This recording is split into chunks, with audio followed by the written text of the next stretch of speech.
Hey everybody, John DeChristopher here with another excerpt from Live from My Drum Room. In this episode with Jack Bruno from December 13th, 2022, there's a little bit where we talk about Tina Turner. Jack was Tina's drummer for over 30 years, and he tells some funny and interesting stories about being on the road with Tina and what it was like to be her drummer, just the legend that she was. So I hope you enjoyed this little excerpt from Live from My Drum Room. In the description, you'll see I'll have the link in there to watch the entire episode, so be sure to check it out, and be sure to subscribe if you haven't already done so. So thanks for watching, and remember, no drummers are ever harmed on Live from My Drum Room or Track Talk. Okay, I'll see you soon. Thanks. Enjoy. What was the sort of first big gig that you landed when you got to LA? That you would consider like a pretty like a turning point type thing? Uh, I had done, been in house bands where we would play behind, you know, these variety type shows, uh, with bigger names, older names, but bigger names, like Chuck Berry and Mm. Little Anthony and stuff like that. That was a blast. But actually, so I had played with some, known names, but older cats. But excuse me. Actually, the turning point for me was probably when I got Tina's gig. That was in 1981. That kind of changed my path. It put me Wow. Yeah. on a tour path for a few years, and then I stopped. Went back to LA and took my chances back there. Because Tina's gig seemed like it's like this gig isn't going anywhere. I've been doing this for like 3 years. I'm playing in clubs, 6 nights a week or hotel ballrooms, 2 shows a night. Like, I'm done. I don't want to do this anymore. So anyway, Wow. I Yeah. bailed. But luckily, I got a call back. So anyway, yeah, I headed back to LA and just bouncing around town, just restarting the process, just Yeah. trying to find more work. And you ended up playing with Tina, I mean, over 30 years, right? Was it? I mean, Yeah, yeah. I mean, I was fortunate that you know she really liked me, and she liked having familiar faces behind her. There was a rhythm section back there that we played with her for a while. Um, so yeah, I was lucky in that respect. So she liked having a band. She liked having her own drummer, and her own guys, and she liked that. Just having her yeah. her band back there. That's She wasn't yeah. always hiring new people. Every tour, 2 tours. Some people do.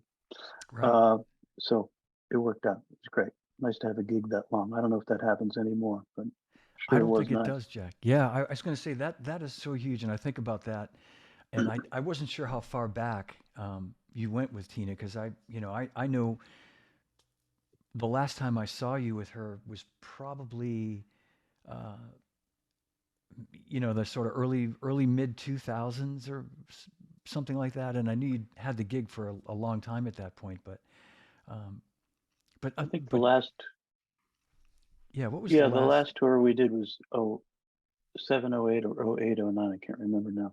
Yeah. That was her last tour, and I was surprised that actually happened. Prior to that, I think we did one in 2000, and that was it. I thought she was done. Hmm. So, Yeah. I'm sure I saw that last tour. Um, I feel like we were yucking it up before the show with Gary Grimm, making fun oh, of it's Kenny like, Aronoff. I think we were picking on Kenny Aronoff. well, Kenny, Joe Cocker was on the bill with Tina for a while, and Kenny was playing drums. Oh, At that okay. point in time. Yeah. Well, I had been playing drums, but I couldn't do both. Um, I would have tried, but I couldn't. Yeah. But Kenny was playing. But yeah, Kenny's such a knucklehead. You Oh, gotta he love is. that guy. Yeah, he's He's a really fun. blast. Yeah. Yeah. But no, but to your point, I don't think any artist, at the level that Tina, or really not even at the level she's at, but certainly at that level, it's rare that they would keep the same core, musicians that long. And I think it's great. I think it's fantastic that it to me, it makes sense, but often you'll have an MD, as you know, it's kind of the MD will come in and want to have his favorite bass player or drummer Absolutely. and those kinds of Yeah, things. yeah, absolutely. And Yeah. we didn't really, with Tina, we didn't really have an MD per se for the for years. Wow. She'd bring tunes in and we'd work them out, and she was kind of the MD. Actually, she had, she knew exactly what she wanted to do with it, and it usually incorporated her dancing stuff. I mean, it was very Hmm. important that she'd get all that worked into the song arrangement. So those two went together. It wasn't until later on that we actually had one of our keyboard players was the official MD. But prior to that, no.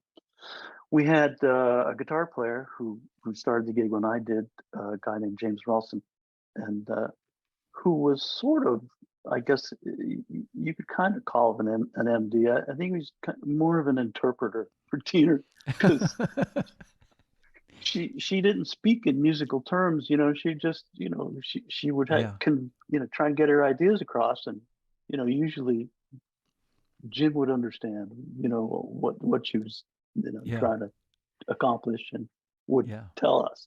So Oh, that's cool. uh, yeah, yeah. So anyway, Tina Did was the she MD. did she offer like input to you as the drummer, like in terms of like her dance? Um, Absolutely, yes. yeah, yeah. Dance thing was huge to her, maybe more important than the singing. But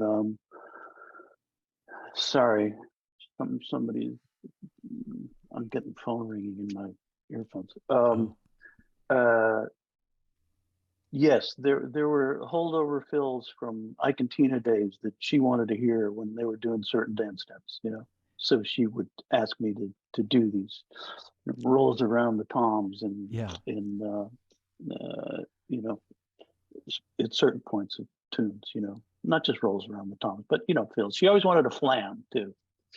That real old school R&B yeah, thing where you do a flam at the top of the verse and bring it down. It's like she wanted those dynamics, and it worked in some tunes, but not in other tunes. It's like, I can't flam there. You want to flam at the top of the verse. What's love got to do with it? I it don't think sounds it's gonna work. It's yeah, it gonna be sounds one of those tight, funky R&B tunes where it's like pop. yeah, yeah, You're bringing it down, and it's just great and dynamic. But yeah, yeah. she had that thing, and certainly feels around her dance step. Yeah, I remember the band being really dynamic and and like it. fast. Yeah, well, I was gonna say, and at times you were really slamming too, right? I mean, there were like tunes where you were like, it wasn't like you were just kind of sitting back a lot of the time and just playing, right? I mean, I feel like there were times when you were really No, hitting. we played hard. I played hard all the time, and Yeah, and it was fast all the time. Usually, yeah. sometimes it was never fast enough, but I'd reach maximum velocity a couple of times. It's like, I don't think I could play this any faster. Damn it! Uh, Wow, that's funny, man. That she must be just a ball of energy. Like, that's kind of the antithesis of typically what us drummers deal with the singer kind of going, it's too fast, slow down. I can't that's sing right. it, but she's like faster. Yeah, that's great. It was Yeah, always faster. It was rarely slower, but yeah, it was always faster. And most nights, somewhere in the middle of the show, you get the sign to pick it up. You know, yeah, so yeah, that's old school show tempos. Everything's quicker. yeah, yeah, Even if it messes with the groove, it didn't matter. Just the way it was. You listen to old James Brown live shows, it's like, holy shit, the groove's gone. But it was just a yeah. million miles an hour. All those great funky ass grooves they used to do, it's like gone. But show tempo. They Show try tempo. to Yeah, create that excitement with speed. But it yeah, didn't yeah, work for me. But that was the gig. So I did that, it.